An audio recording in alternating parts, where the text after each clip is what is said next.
عربيات من 350,000 حتى 450,000. بناء على طلبكم في الرسائل على الخاص جمعنا لكم عربيات مريحة كويسة قطع غيارها متوفرة في رينج من 350,000 حتى 450,000 جنيه. كمل معايا الفيديو للنهاية وهتستفاد بعربيات صفوة الصفوة. كمل معايا الفيديو للنهاية، يلا بينا. في البداية الأسعار اللي هتتقال في الفيديو ده أسعار سيارات مستعملة بتاريخ الفيديو، وأسعار استرشادية جمعناها لكم من سوق السيارات ومن بعض المنصات لبيع السيارات المستعملة على النت، ودي أسعار استرشادية. هنبتدي بمعشوقة الشعب المصري، العربية أنا بحبها، النعش الطائر هيونداي فيرنا. العربية سعرها بيتراوح بين 350,000 جنيه حتى 450,000 جنيه لو جبناها اوتوماتيك حسب الحالة والموديل بتاعها. رينو لوجان سعرها بيتراوح بين 380,000 جنيه حتى 450,000 جنيه للنسخة الاوتوماتيك. عربية عالية، عربية صالونها واسع، عربية تكييفها كويس جدا، عربية تنفع لأنظمة التنقل الذكية.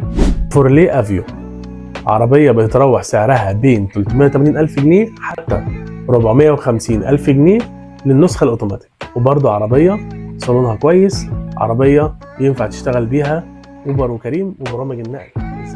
عربية BYD F3 أشهر عربيات بتشتغل أوبر وكريم ووسائل التنقل الذكية. عربية كويسة جدا، صالون واسع، تكييف كويس جدا جدا جدا جدا، وعربية عالية عن الأرض، شنطتها واسعة، وعربية ينفع تسافر بيها وينفع تاخد أسرة مستريحة وينفع تشتغل بيها أوبر وكريم.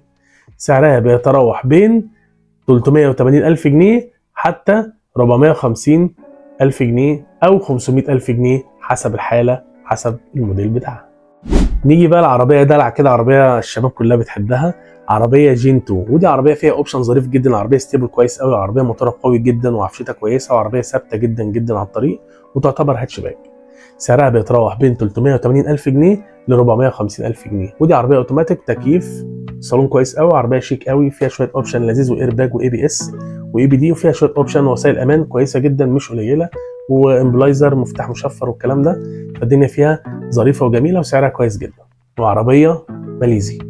نيجي بقى لفاكهة السوق او بونبوناية السوق، عربية الاي 10، عربية صغيرة ظريفة جميلة، عربية باور كهرباء، عربية فيها تكييف كويس جدا، عربية اعتمادية قليلة الأعطال، وعربية هاتشباك جميلة جدا وظريفة جدا وسهلة في الركنة، وعربية بناتي من الدرجة الأولى، وبالنسبة للناس اللي بتتعلم سواقة عربية جميلة جدا ومناسبة جدا ليهم. سعرها بيتراوح بين 380,000 جنيه حتى 450,000 جنيه، ودي عربية كويسة جدا وتناسب جدا كل البنات خاصة اللي لسه بيتعلموا سواقة.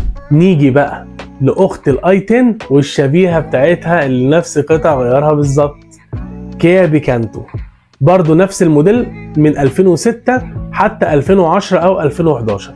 سعرها برضو بيتراوح بين 380,000 جنيه حتى 450,000 جنيه لو نسخه اوتوماتيك، ودي عربيه باور كهرباء، تكييف كويس جدا، عربيه سواقتها سهله، استهلاك البنزين بتاعها كويس جدا عشان 1100 سي سي، عربيه ما فيش شكوى منها، ما فيش اعطال شهيره فيها، وتنفع جدا للبنات وسهله جدا في ركنتها.